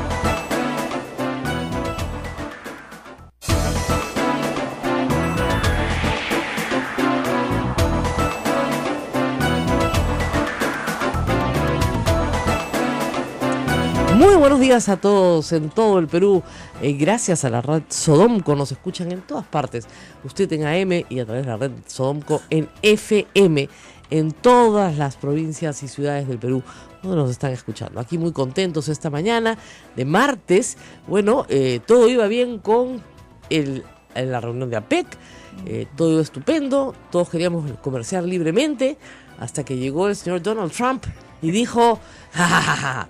De ninguna manera. Pero es que no le gusta la PEC, así de simple, no le gusta nada de esto. Él ha dicho que proteccionismo. ¿Sabes qué pasa? Pues que es un hombre de negocios, ¿ya? Entonces, imagínate tú que tú fueras un hombre de negocios, que negocias pues edificio por edificio, ¿ya? Y de repente viene uno y te dice, no, vamos a hacer una construcción multilateral, ¿ya? Todos los edificios los vamos a hacer juntos, con las constructoras tales y... No, yo no trabajo así. Todito para mí. Yo trabajo uno por uno. Calla. Y es lo que ha dicho, que sí quiere libre comercio, pero uno por uno. Como nosotros en el Perú ya tenemos uno por uno con Estados Unidos, no tenemos nada de qué preocuparnos, ya tenemos un TLC. Pero sí estoy segura que en este, tratado de libre comercio transpacífico, sobre el cual hay dudas, por cierto, si sale Estados Unidos, de repente se aligeran las cosas para todos los demás y hacemos un gran comercio entre América, sin incluir a Estados Unidos, y el resto del Asia. Entonces puede hasta resultar conveniente. En el Perú ha sido gracioso ver cómo la presidenta del Congreso condecoró al presidente chino. China es un país que viola derechos humanos sistemáticamente, es un país rojo, terruco, ¿no? O sea, en los estándares del no sé, pues el almirante Tubino, ¿no es cierto? Tiene la bandera igualita que la de Sendero Luminoso, ¿no? Entonces, deben estar muy confundidos en el Congreso. No, ahí no, pues se trata de un Estado, ¿qué te pasa? Sí, un Estado, claro, donde hay pena de muerte, donde nadie sabe a cuánta gente se le aplica la pena de muerte, por si acaso, ¿ah? Así es. Porque es secreto. Amnistía Internacional, cada vez que ha tratado de saber, no lo ha sabido. No, de los procedimientos, olvídense de los procedimientos, jurídicos, etcétera, etcétera. Pero bueno, es un país a donde van más del 20% de las exportaciones del Perú. Sobre todo harina de pescado y minerales. Por eso es que es un país tan importante para el Perú. Y por eso es que el Perú le interesa mantener una relación tan sostenida con China. Y al presidente chino, además, le gusta el camote. ¿Has visto? Bastante. Ha dicho que le gusta el camote porque tiene raíces profundas. Eso en el campo del mundo internacional. En el campo local, hay que hablar de una cosa que se está convirtiendo en digamos, una coartada sistemática. Ayer hablamos un poco de eso, hoy día volveremos a hablar de eso. Es el tema de estas pantomimas que se están montando en el Congreso para culpar a alguien de algo, luego investigarlo y después aplicarle algún tipo de sanción que finalmente nunca llega. Y miren, la misma pantomima que hacen con los congresistas en la Comisión de Ética es la misma pantomima que quieren hacer con el ministro de Educación. Se buscan un canal amigo, Panorama, obviamente un programa amigo, no un canal, ¿no? Porque hay que escuchar a Aldo Miyashiro, que es completamente diferente, pero se buscan un programa amigo, la denuncia a las computadoras. Entonces resulta que sí, pues han gastado millones en el gobierno anterior en comprar computadoras, lo cual está muy bien, porque las han repartido en todos los colegios, y resulta que la señora que veía la Oficina General de Administración del Ministerio tiene un entenado que se ha enriquecido, o ha sido proveedor pues de la licitación y ha ganado unos millones de soles con eso. Ya, está muy mal, pues por supuesto. Todos a Contraloría, Procuraduría Anticorrupción y finalmente se les procesa y se les juzga y se les condena. ¿Qué tiene que ver el ministro con eso? Nada. Porque en los ministerios se compran miles de millones de cosas. Chiquitas, grandes, medianas y de todo tamaño. Entonces, si por cada lápiz, y por cada computadora y por cada papel que se compra en el Ministerio de Educación, el ministro va a ser responsable, no tendríamos un ministro de Educación que dure más de 3 días, pues. Pero ¿cuál es el truco? El truco es ver cómo sacamos al ministro de Educación. Primero fueron los Panamericanos, no les ligó, ahora es las computadoras. El domingo, reportaje en Panorama, ¿no? Opinión pública se alerta de estas barbaridades que se compraron, obviamente en el gobierno anterior, no en este. ¿Y quién era el ministro? Saavedra. La desesperación de los fujimoristas por sacar a Saavedra es impresionante. Impresionante, porque la plata los tiene desesperados. ¿Cuál plata? La que hacían en las universidades que controlaban. Y no las controlan porque SUNEDU les ha pedido 2 cosas bien sencillas. Primero, que se licencien, que es tener estándares mínimos de educación universitaria. Y segundo, que no es tan difícil tampoco, que elijan a sus autoridades en las universidades públicas. Que tampoco pues es el fin del mundo. Nuevas autoridades elegidas universalmente con los procedimientos de ley y condiciones mínimas. Y luego, progresivamente, otras condiciones, como por ejemplo, que tengan profesores a tiempo completo, como por ejemplo, que tengan laboratorios, que tengan libros, por ejemplo, que no funcionen en los altos de una cevichería, por ejemplo, ¿no es cierto? Cosas así, sencillitas nomás, nada complicado. Pero claro, el negocio está en sacarle 200, 300 soles en universidades privadas a cada padre y familia, ¿no es cierto?, y no darle nada al alumno que parezca una educación universitaria. El negocio está en la educación pública, ¿en qué? En hacerte de los bienes de la universidad para tu beneficio propio, ¿no? Y repartir puestos de trabajo entre tus allegados. Ya, eso se acabó. Y como hay un grupo de gente enquistada en el Congreso de la República que no puede vivir sin eso, tiene que volarse al ministro de Educación a como dé lugar. A como dé lugar. Bueno, ojalá pues, si son 72 y son tan monolíticos y tan unidos, ¿por qué no lo censuran hoy? Presentan una moción de censura y la votan en 2 días. La Constitución se lo permite. Y el presidente nombra pues al general Mora, el ministro de Educación, a ver qué les parece. ¿Ah? O el presidente hace cuestión de confianza a la presencia de Saavedra en el gabinete. Y lo censuran igual, pues. Y después nombra al general Mora y lo vuelve a hacer cuestión de confianza. ¿Qué tal? O sea, a veces quieren hacer pantomimas, ¿no? Jugar fuerte, ¿no? Uh-huh. Jugar fuerte, un juego para el cual no están preparados, eso es evidente, porque si quieren jugar fuerte, se sentarían hoy día, decidirían vamos a censurar al ministro, pues. Y vamos a aprobar una ley. Y asumirían las consecuencias. Claro. Por cierto. Y vamos a aprobar una ley donde los rectores manejan las universidades, como era antes, pues. Uh-huh. Como debe ser. Antes los rectores manejaban todas las universidades, la Asamblea Nacional de Rectores. Entonces, claro, entre todos se tapaban todo. No nada que ver para llevarlo al Congreso, hacer una interpelación larguísima que dura 2 días, está que lo censuran y no lo censuran, y si lo censuran y no lo censuran, para al final censurarlo o obligarlo a que renuncie antes de que lo censuren. Hasta donde yo sé, el ministro no va a renunciar. ¿No es cierto? Esa es la consigna. Vótenme. No les gusta, vótenme, censúrenme, ¿no? Y pasará a la historia este Congreso como el Congreso que censuró a uno de los mejores ministros de educación que ha tenido el Perú, ¿no? Ese es el nivel cultural de la bancada fujimorista. Tenemos a Mario Saldaña, también para hablar de la PEC en la línea telefónica. Él ha estado cubriendo estos eventos la semana pasada y le vamos a preguntar lo mismo que le preguntamos a Francisco Belaúnde Matosian. Visto este evento, la mayoría de los peruanos lo hemos visto por la televisión. ¿Qué nos deja? Porque esta reunión pudo haberse realizado en cualquier parte del mundo y para cualquier peruano común y corriente, si no hubiera sido por los feriados, no significaría nada, o significa algo importante. Muy buenos días, Mario. Hola Rosa María, buenos días, un saludo a ti y a todos tus oyentes, un gusto. Bueno, ¿qué deja el APEC? Una vez que termine esta reunión, ¿qué es lo que le deja al Perú este esfuerzo importante del Estado peruano por recibir a líderes del mundo? Bueno, yo creo que deja muchas cosas importantes. Yo creo que quizás, acaso la más importante es el hecho de que, pues en menos de 8 años en realidad, hayamos sido, sede de este importante evento, en dos gobiernos, ¿no? O sea, eso de alguna manera es un reconocimiento a las fortalezas de la economía peruana, al que seguimos siendo un foco de atracción de inversiones, a que pues en cierta manera se nos ve como una economía ordenada, con estabilidad en regla de juego, etcétera, etcétera. Es algo que ya conocemos. Lo ideal, yo comentaba ayer también, que este tema de los acuerdos comerciales y los foros internacionales de comercio, en realidad son una suerte de grandes carreteras que se le abren al Perú. En tal medida son una ventana de oportunidad más que un éxito, asegurado, ¿no? Lo que los acuerdos internacionales y estos foros le permiten al Perú son oportunidades para aprovecharlas.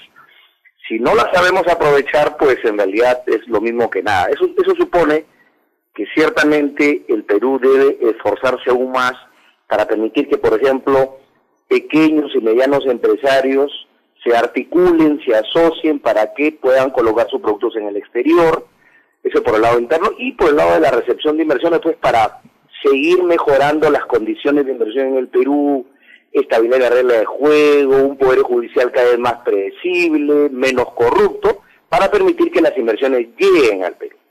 Entonces, en realidad, para decirlo, el Perú gana en oportunidades, de crecimiento, de inversiones, de posibilidades de exportar, pero el éxito del asunto es saber aprovechar esto al máximo. Si tú me preguntaras si el Perú ha aprovechado estos espacios, yo creo que sí. Por ejemplo, el acuerdo del TLC con los Estados Unidos y con otros países ha permitido que, por ejemplo, las exportaciones de manufacturas en el Perú hayan crecido notablemente en los últimos años, aunque los últimos 3 se han caído producto de la recesión internacional, pero deberíamos aprovecharlos mucho más, ¿no es cierto? O sea, el Perú tiene las condiciones para sacarle mucho más el jugo a este tipo de acuerdos. El reto está, creo yo, en la parte institucional, es decir, como te repito, cómo hacemos para que nuestras instituciones funcionen mejor, den más predictibilidad, haya menos corrupción y pues nos beneficiemos con más empleo, menos pobreza, ¿no? Así es. Bueno, eso es lo que todos decimos, porque sin institucionalidad interna, bien difícil que podamos sacar adelante un mayor número de productos que puedan ser exportables. Nuestra oferta exportadora ha crecido, pero sigue siendo pequeña, y además nuestra oferta exportadora tiene que ser de nicho, porque si no, no vamos a avanzar. En esos temas se ha hablado algo en estos días, porque, digamos, el Perú es en esta mesa en la que está uno de los países, digamos, chiquitos, ¿no? 0.5% de la exportación mundial es la que tiene el Perú, o sea, nada, ¿no? ¿Qué podemos decir los chicos frente a los grandes? En realidad, en una economía abierta, la comparación entre países chicos y grandes, en realidad, cuando las fronteras se abren y el comercio se abre, pues el que gana mucho más es el chico, ¿no es cierto? Porque nuestra potencialidad, mejora. Yo lo que creo es que, Rosa María, el kit del asunto acá es una palabra clave que muchos economistas utilizan, que a veces nos olvidamos, que es el tema de productividad, ¿no es cierto? Digamos, si uno utiliza economías de escala, si el Perú logra, por ejemplo, mejorar su infraestructura, por decir algo, ¿no es cierto? Si logramos que traer, por ejemplo, madera de Ucayali, de la selva del Perú, hacia Lima para luego ser exportada hacia China, lo que fuera, sea un costo lo suficientemente competitivo, o sea, no tan oneroso como es ahora. O sea, algunos especialistas en esto me dicen que traer un lote de madera de Pucallpa a Lima es a veces más caro que llevarlo hasta China, ¿no es cierto? A ese nivel de ridículo estamos, ¿no es cierto? Pero si logramos reducir esos sobrecostos, ser más, tener una infraestructura mucho más competitiva, mejorar nuestros aeropuertos, nuestros puertos, que no solamente dependamos del Callao, ¿no es cierto? Hay muchas alternativas que tenemos en juego para lograr que puertos como Paita, que puertos como Salaberry, como Hilo, Matarani, pues estén en una mejor situación. Si mejoramos esas condiciones de competitividad, un país chico como el Perú, pero por supuesto que puede sacarle mucha ventaja al libre comercio, ¿no? Ahora, para finalizar, un comentario sobre Trump y la noticia ayer de no le interesan los tratados multilaterales, eso está clarísimo, no ve un espacio de comercio multilateral libre para el mundo, solamente quiere acuerdos bilaterales, lo primero que va a hacer es salirse del TPP. ¿Qué piensas de eso en el papel de Estados Unidos en los próximos años? Que es una muy mala noticia, ¿no? O sea, más allá de que el señor Trump logre llevar a cabo esta suerte de amenaza o de oferta de campaña en realidad, es una mala noticia por lo menos como anuncio. Ojalá que no lo logre concretar.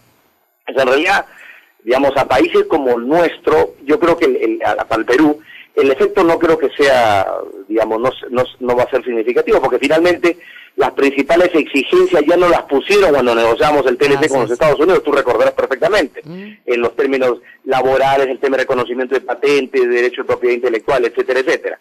Pero, digamos, no sé qué otro tipo de condiciones podría exigir el señor Trump en una relación bilateral que ya tiene suscrita con un país como el Perú. Pero lo cierto es que frente a ese dicho del señor Trump, yo creo que una de las cosas positivas de la PEC es que ya China, ¿no es cierto?, Australia, Nueva Zelanda, otros países que sí quieren pertenecer, sacar adelante lo que pase en otros continentes.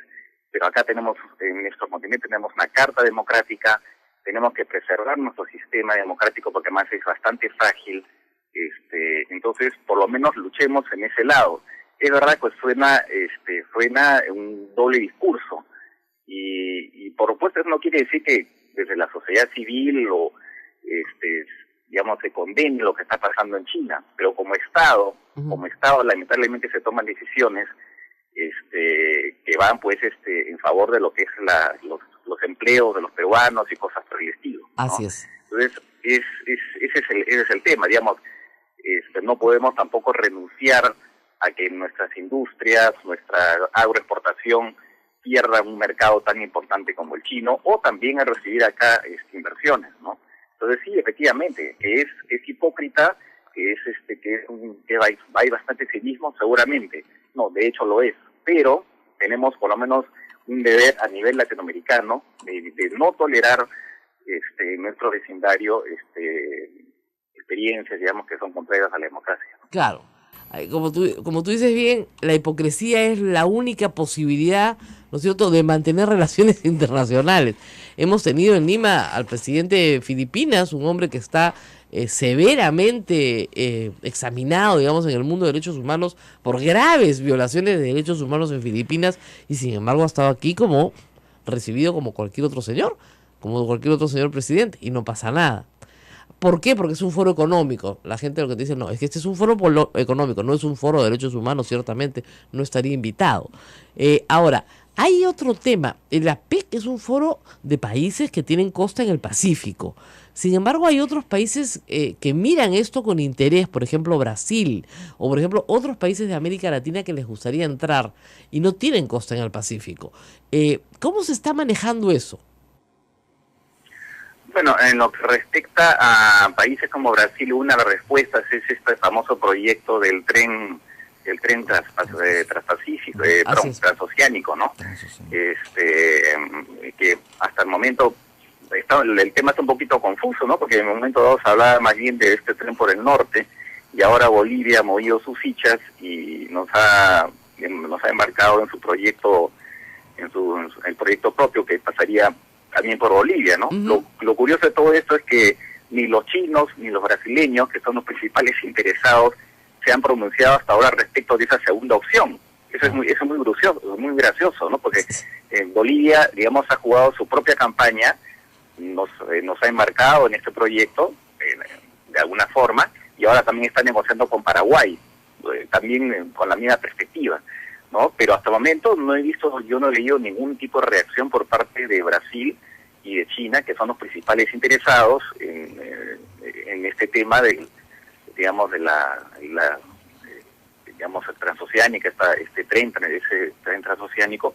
Hasta el momento no se han pronunciado. Pero en todo caso, por ahí va la respuesta. Evidentemente, si Brasil y China, sobre todo, quieren recibir productos de Brasil a menor costo, aparentemente esa vía sería justamente la del tren transoceánico, claro, ¿no? Necesitarían necesariamente pasar por Perú. Pues sí, nosotros estamos en una situación geográfica que nos favorece, ¿no? Ahora, lo que no sabemos exactamente hasta qué punto vamos a ganar realmente con este tren, ¿no? Si solo somos una servidumbre de paso, o somos actores en este negocio. Esa es la discusión.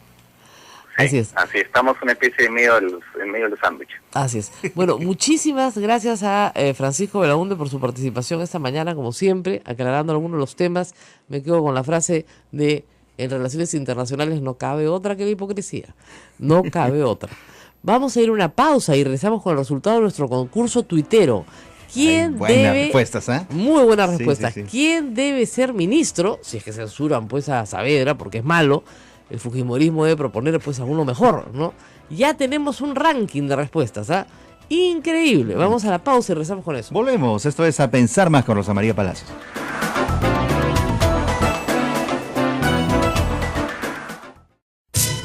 Sodomco, Sociedad Dominica de Medios de Comunicación.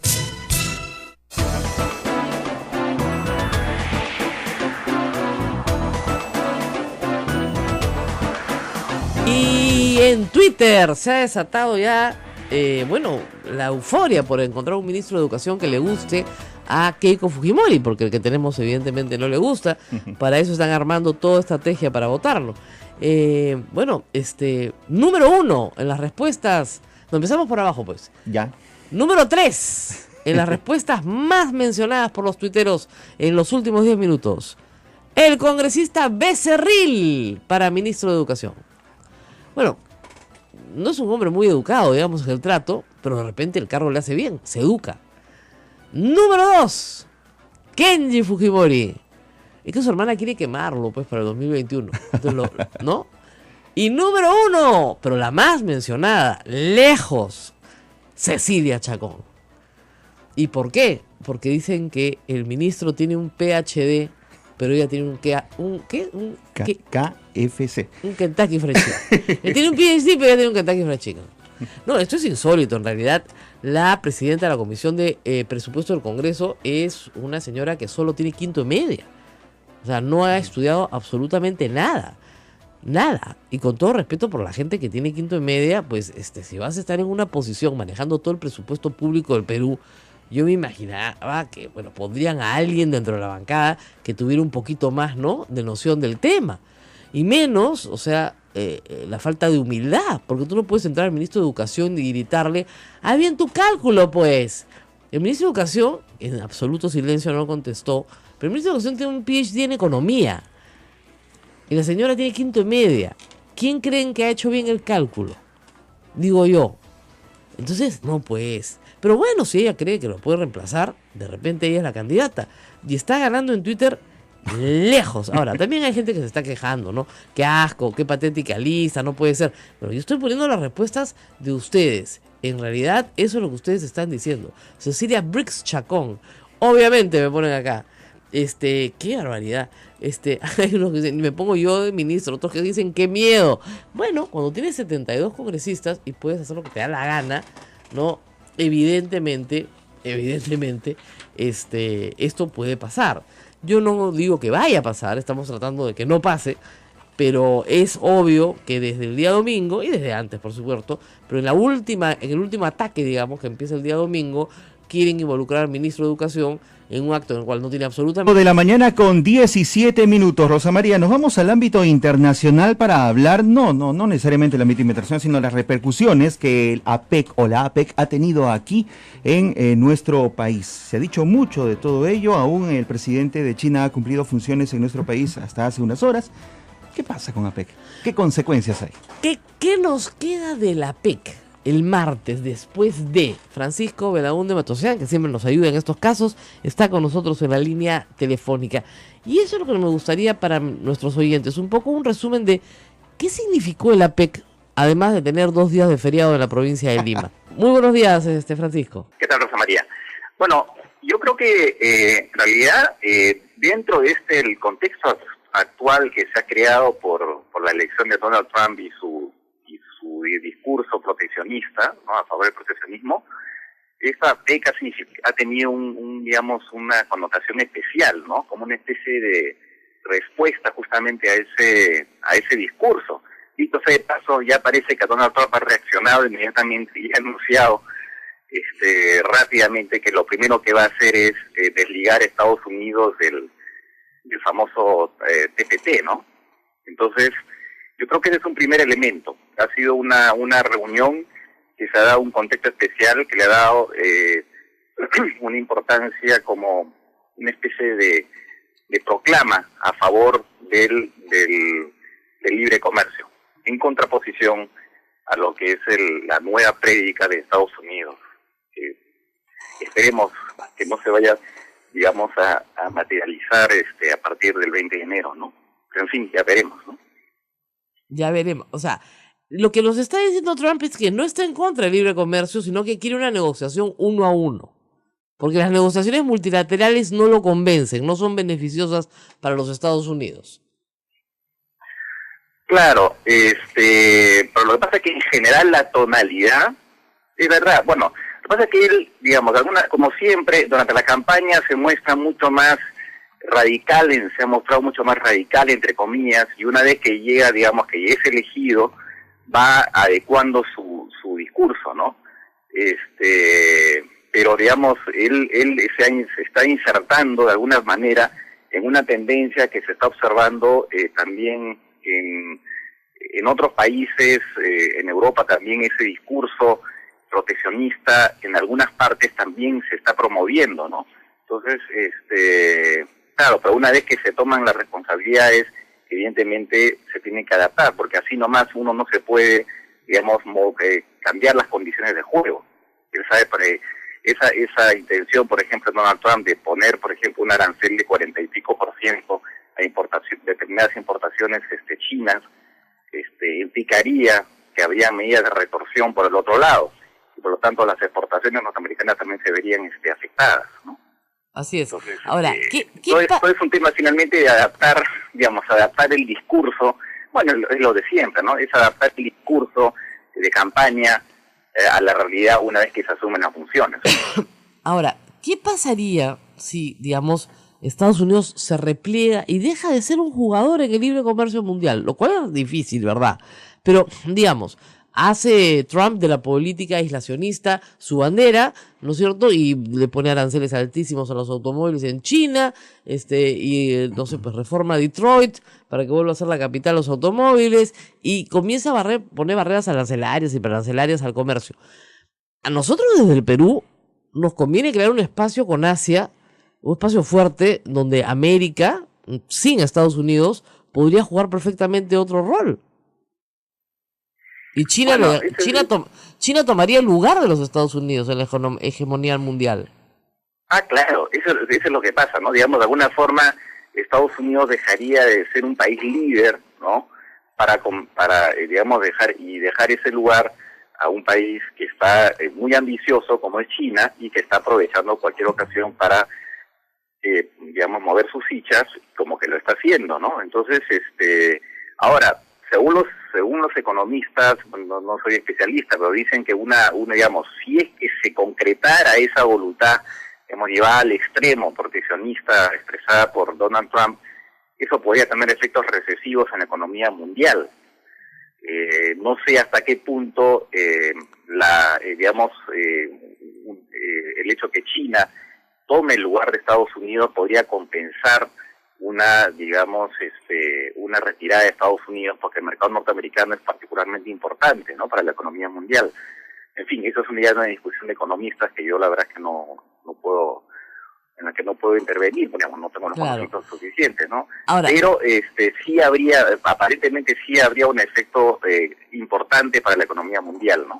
Así es. Ahora, la primera visita oficial de Estado del presidente Kuczynski fue a China. Y el presidente chino ha aprovechado la APEC para devolver la visita oficial. Se ha quedado un día más, que ha sido condecorado en el Congreso, en fin. Esto significa un acercamiento mayor del Perú con China, dado que más del 20% de las exportaciones peruanas van a China. Sin embargo, China tiene una política interna que es contradictoria, ¿no es cierto?, con los valores que sostienen a la República del Perú. O sea, es un país que no permite la libertad de expresión, la libertad de asociación está seriamente restringida, no hay partidos políticos, en fin. ¿Cómo se concilia en política internacional estas dos realidades? La realidad de la libertad de comercio versus la realidad de la política interna. Mira, yo creo que de todas maneras en política la hipocresía es la regla, ¿no? Es la verdad, ¿no? Es la verdad. Y entonces, efectivamente, ¿no? China es un país dictatorial, ¿no? Pero al que necesitamos, ¿no? Del cual no podemos prescindir. Entonces los estados, digamos, toman sus decisiones de manera muy fría. Ahora, es cierto, en estos momentos se ha hecho un paralelo con lo que está pasando en Venezuela. Ahora, a ese respecto yo diría lo siguiente. Sí es importante para un país como el Perú, y creo que para todos los países de América Latina, ponerse muy firmes en cuanto a la, digamos, preservación de la democracia en nuestro continente, incluso desde un punto de vista puramente nacionalista. ¿Por qué? Porque digamos que en algún país del continente como Venezuela se juegue con la democracia y se la tire abajo, eso podría, digamos, de alguna forma debilitar también la vigencia de la democracia en toda América Latina, ¿no? O sea, por lo menos intentemos preservar en nuestro continente el sistema democrático. No podemos, obviamente, digamos, no podemos hacer mucho